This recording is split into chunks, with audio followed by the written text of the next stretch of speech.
Za poklic pilota sem se odločila sredi srednje šole, zato sem se vpisala na strojno fakulteto v Ljubljani, kjer sem v drugem letniku strojne fakultete sodelovala na selekciji za vojaškega pilota.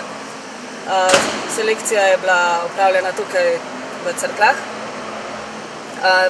Imeli smo en teden teorije, pisali teste, nato en teden letenja.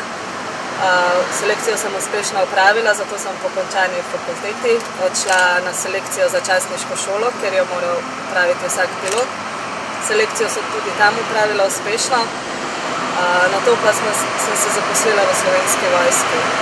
Usposabljanje je potekalo tako, da smo imeli najprej osnovno vojaško usposabljanje v Vipavi, nato smo odšli v častniško šolo, ki smo jo imeli v Mariboru, in po častniški šoli smo prišli na specializacijo tukaj v Cerkljah ob Krki in po specializaciji smo bili premeščeni v 15. polk vojaškega letalstva, v letalsko šolo.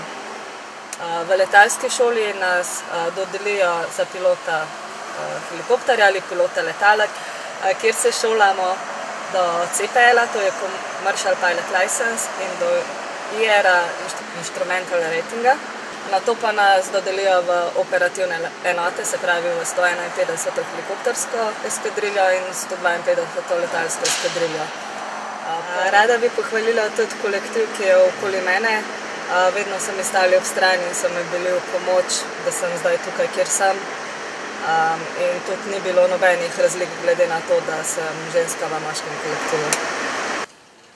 Glede na to, da je meni kot ženska v tipično moškem poklicu uspelo, upam, da bom v prihodnosti videla kakšno punco, ki se bo odločila in se mi bo tudi pridružila.